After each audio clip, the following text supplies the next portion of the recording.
হে মানুষ, আমি আজকে তোমাকে বলতেছি, তোমার হয়তো ক্ষমতা আছে, তোমার হয়তো পাওয়ার আছে, আজকে আমি তোমাকে বলে যাইতেছি, কখনো দুর্বল মানুষের উপরে তুমি অত্যাচার করিও না, কখনো দুর্বল মানুষের প্রতি তুমি জুলুম করিও না, কারণ আল্লাহ পাক জুলুমকারী ব্যক্তিদেরকে পছন্দ করে না।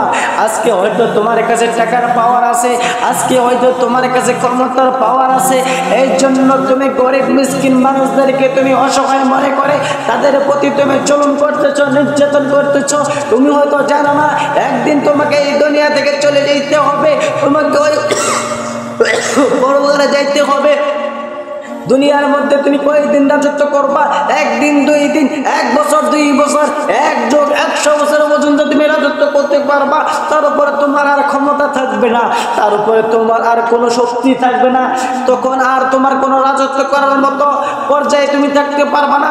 তখন তোমার নিজের শরীরে কিভাবে চলবে সেইটাই তুমি চলাতে পারবা না। আজকে তোমার কাছে ক্ষমতা আছে বলে তুমি সাধারণ মানুষের আবার চলন করতেছ, যারা মিসকিন, যারা দরিদ্র, তাদেরকে তুমি সহ্য করতে পারতেছ না। হে মানুষ, তুমি শুনে রাখো, তোমাকে যে ক্ষমতা দিয়েছে, তোমাকে যে ধনী বানাইছে, সেটা ওই মহান রব্বুল আলামিনই বানাইছে। আর সেই মহান রব্বুল আলামিনের সৃষ্টি করা বান্দার প্রতি তুমি অত্যাচার করতেছো, জুলুম করতেছো, তাদের প্রতি তুমি জুলুম করে তাদেরকে তুমি এমনভাবে রাখতেছো, তারা চাইতেছে মরতে, তারা চাইতে বাঁচতে।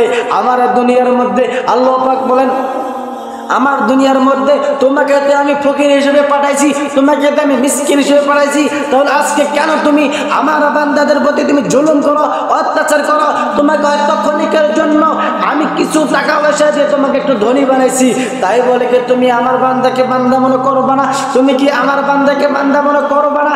আমার বান্দাকে যদি তুমি অপমানিত করো, আমার বান্দাকে যদি অবহেলিত করো, হে মানুষ তুমি শুনে রাখো, তুমি যখন এই কবরের মধ্যে আসবা, তখন আমি আল্লাহ ছাড়া তোমার কোনো গতি হবে না। যখন দুনিয়াতে তুমি বড়াই করো, তখন যদি আমি তোমাকে 1 সেকেন্ডের জন্য তোমার শ্বাস নিঃশ্বাসটুকু আমি বন্ধ করে দেই, 1 সেকেন্ডের জন্য যদি আমি তোমার খাবার বন্ধ করে দেই, তাহলে তুমি যত বড় দড়ি হও না কেন, তোমার 1 সেকেন্ড বেঁচে থাকার মতন কোনো পাওয়ার থাকবে না দুনিয়ার মধ্যে। হে মানুষ, সাবধান, তুমি ক্ষমতা আছো বলে যদি আমি তোমাকে কিছু না করি, তাহলে মনে করবা না যে আমি আল্লাহ তোমাকে দেখতেছি না, তোমাকে ধরতেছি না। আমি আল্লাহ হচ্ছি, ছাড় দেই কিন্তু ছেড়ে দেই না। আল্লাহ পাক রব্বুল আলামিন তার বান্দাদেরকে প্রচণ্ড ভালোবাসে, প্রচণ্ড মায়ার আদরে আল্লাহ পাক রব্বুল আলামিন একটি মানুষের সৃষ্টি করেছে। হে দুনিয়ার মানুষ, আজকে তোমাদেরকে জানাই দেই, যদি তোমরা নিজের অধিকার পাওয়ার জন্য যুদ্ধ করতেছ, তোমরা যুদ্ধ করে কোনো ফয়সালা করতে পারতেছো না, তোমরা ওই মহান রব্বুল আলামিনের কাছে পানা চাও। হে মহান রব্বুল আলামিন, তুমি হচ্ছে আমার কর্তা, তুমি হচ্ছে মালিক, তুমি সর্বশক্তিমান, তোমার শক্তির উপর কেউ পারবে না, তোমার শক্তির উপর দুনিয়ার কোনো শক্তি টিকে থাকবে না।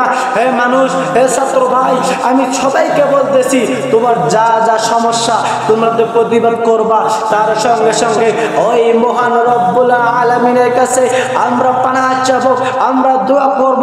ও মালিক, তুমি দেখতেছো দুনিয়ার মধ্যে কত মুসলমান, কত মুসলিম, কত মুসলিমান, কত নর নারী নির্যাতিত হইতেছে, কত ক্ষমতাবান ব্যক্তিগুলো ইসলামের উপরে জুলুম করতেছে। ও দয়াময় মালিক, আজকে আমরা তোমার কাছে বিচার দিয়ে গেলাম, তুমি এর ফয়সালা করিও। হয়তো আমরা দুনিয়াতে যদি আমরা অধিকার, আমাদের অধিকার না পাই, কারণ মহান রব্বুল আলামিন দুনিয়াতে আমি অধিকার চাই না, তুমি খুশি থাকিও, তুমি আমাকে